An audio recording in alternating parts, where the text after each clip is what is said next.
nos départements et territoires d'outre-mer. Là encore, les Rotariens sont à l'avant-garde de la lutte contre ces maladies. Oui, notre action la plus connue, je l'évoquais il y a un instant, contre la polio, est exemplaire et une référence au niveau mondial. Vous aborderez également, au cours de la conférence, vous l'avez dit, monsieur le directeur du bord, le traitement des maladies neurodégénératives. Nous savons qu'avec le vieillissement de la population, nous serons confrontés à leur développement. Aujourd'hui, en France, plus de 900 000 de nos compatriotes souffrent de la maladie d'Alzheimer. Ils seront dans 6 ans 1 300 000 du fait de l'augmentation de l'espérance de vie. Et nous sommes encore assez démunis pour les faire. Tout doit être fait pour stimuler la recherche. Ce doit être évidemment une priorité. Et il nous faut conjuguer les efforts tant publics que privés pour trouver les bonnes voies de prévention et de thérapie. Tout doit être fait pour aider les malades, mais aussi accompagner leurs proches. Tout doit être fait pour offrir ce répit. Le Rotary est prêt, je le sens, à prendre sa part des efforts nécessaires. Vous allez d'ailleurs mettre l'accent au cours de votre conférence sur les efforts qui sont les vôtres dans le cadre de vos groupes d'action. Cela passe par une aide au financement de la recherche. Cela passe aussi par des terrains d'action et des actions de terrain et d'aide en direction des familles. Et vous savez le faire. Sujet autre, et non des moindres, les maladies hématologiques. Je n'ai pas cité les différents participants à vos séances ou à vos ateliers, tous des professionnels reconnus ou rotariens impliqués dans les différentes actions. Vous me permettrez ici de citer le professeur Luc Montagnier, prix Nobel de médecine, qui vous présentera les enjeux de santé publique liés à ces maladies hématologiques. Oui, chers amis rotariens, si votre programme est dense, il est en même temps très horizontal, en ce qu'il associe à la fois des chercheurs, et non des moindres, des experts de l'Organisation mondiale de la santé, des experts de l'Institut Pasteur, le laboratoire pharmaceutique, des bénévoles. Oui, ces Rotariens qui agissent directement ou indirectement sur le terrain. Vous aurez également l'exemple des actions menées, notamment par nos amis des districts italiens du Rotary.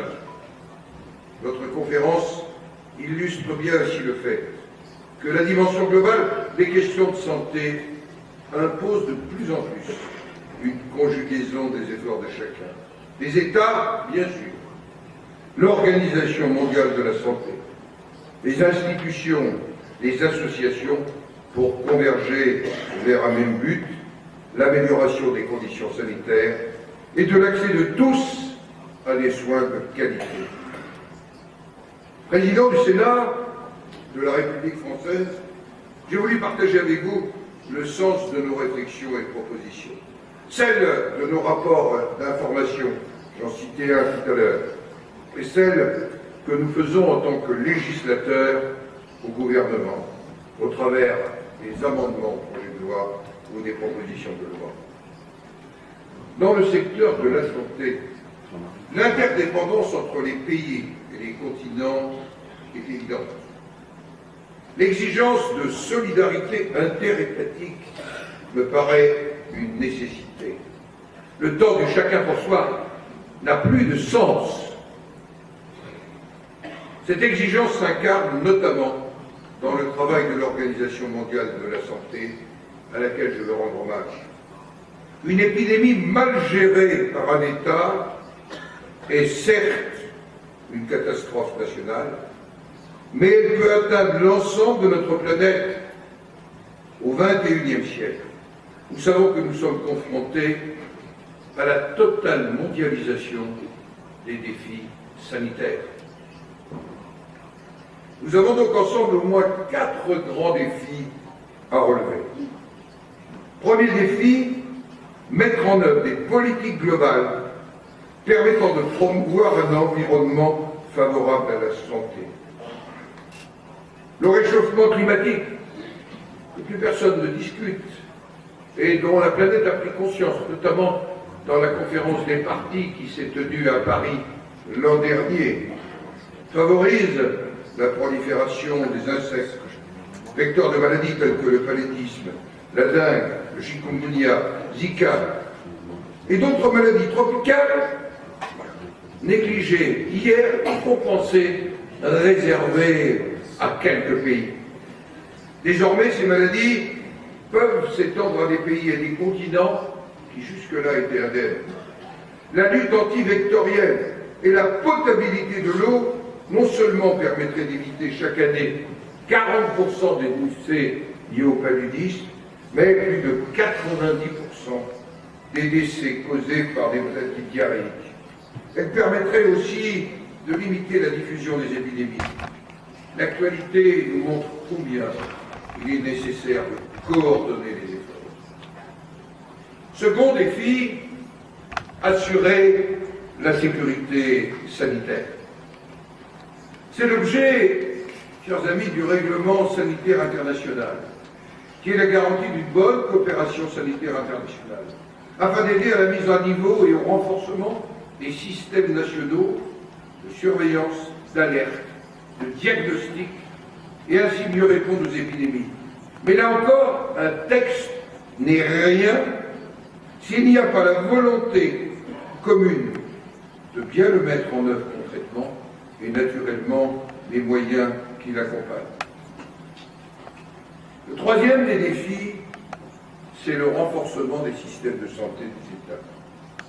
Et là, je pense en tout premier lieu, nous, Européens, au système de santé et d'assurance maladie de nos amis d'Afrique, avec lesquels les uns et les autres, nous avons tant de liens.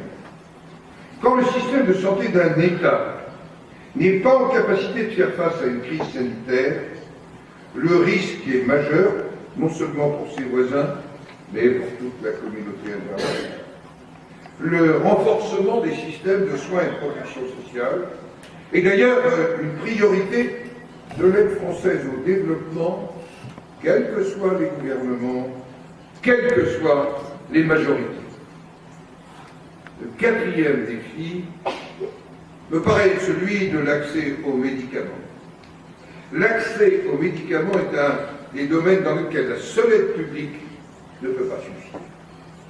Grâce à des financements additionnels, une institution communautaire, sous l'impulsion de Philippe Douste-Blazy, ancien ministre de la Santé français, particulièrement actif dans le domaine de la santé au plan mondial, oui, Unitech, sous l'impulsion de Philippe Douste-Blazy, contribue à faciliter l'accès à des populations défavorisées au traitement contre le VIH, le paludisme ou la tuberculose, qui n'est pas encore aujourd'hui éradiqué dans le monde.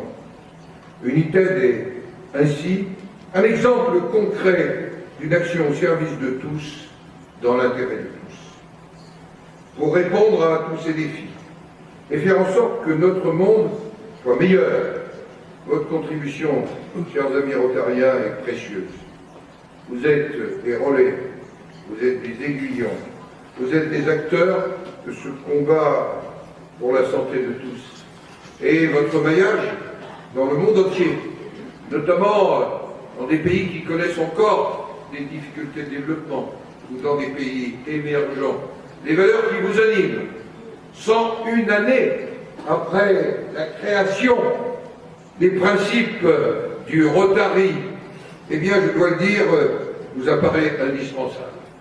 Ce ne sera pas que des organisations internationales, ce ne sera pas que quelques États puissants qui nous permettront de vaincre au plan mondial ces maladies et d'assurer, comme le disait Monsieur le maire de Cannes, ce mieux vivre ensemble.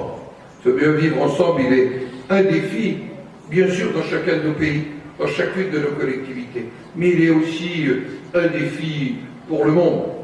Quand vous visitez comme moi des campements de réfugiés au Liban, qui aujourd'hui accueillent 1 400 000 réfugiés, alors que ce pays ne compte que 4 millions d'habitants.